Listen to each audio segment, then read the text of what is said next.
Hey everybody, I just wanted to clarify one thing about when I speak about the IGN or ignition fuse coming out of the fuse box.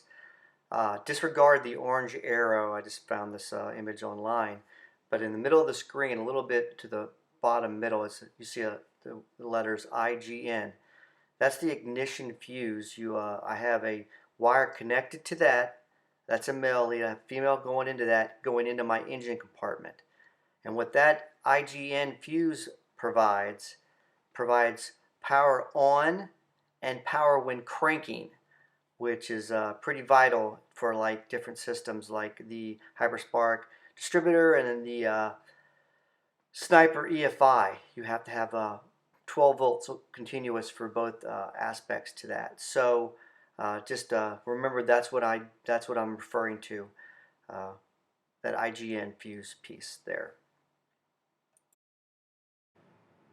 It really helped me out a lot when I found this relay on Amazon. Believe it or not, a lot of them don't really explain dummy proof which connector goes with which number. And in this, the two pieces disconnect of the relay. There's another piece that slips onto this piece, makes it waterproof, but when you take it out, you understand where the 87, the 86, the 85 and all that, so on, where that goes. And that's really important because in the next step, so I'm going to show you how to wire this, each wire goes to the corresponding number. So this really made it easy for me and made it really hard to mess up.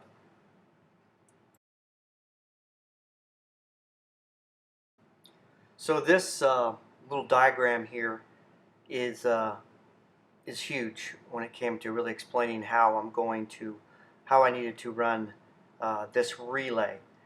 The two things that really help out a lot is when it says before relay weak signal and after relay strong signal. It couldn't be closer to the truth. That is exactly how it works.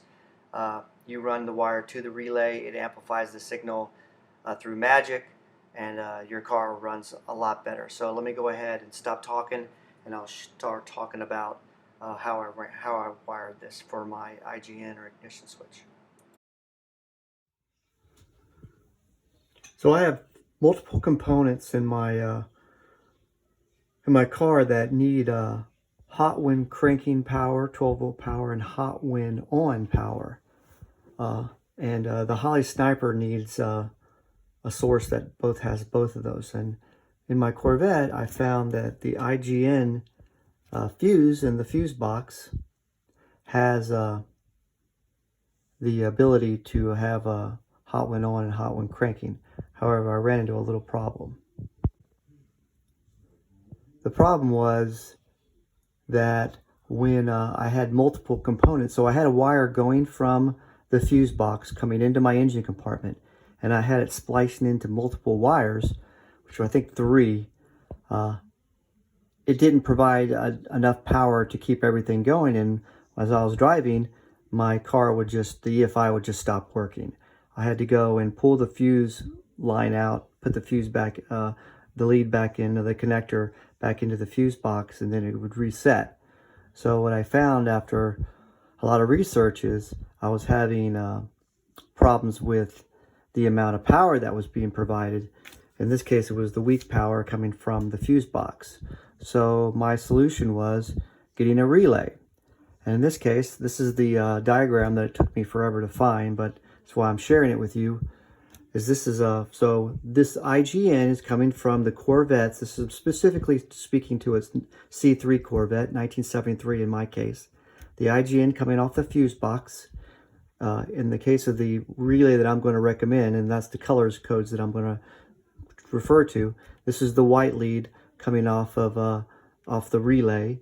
It goes from your fuse box to the 86 on your relay. Again, this is battery. Red is battery, and battery is coming straight from my battery in my car, going to terminal 30. Black is a ground. In my case, I'm running the ground straight back to the battery as well. And the blue goes to my fuse block or accessory power.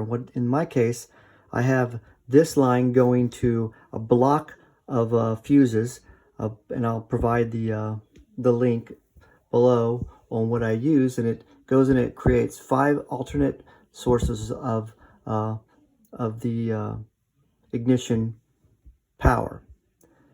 Since I've done this upgrade to the relay, I haven't had any trouble with any of my devices running off of this off of the fuse box, and it's pretty much solved all my problems. There's the fuse type. Put that Amazon number in there to show you.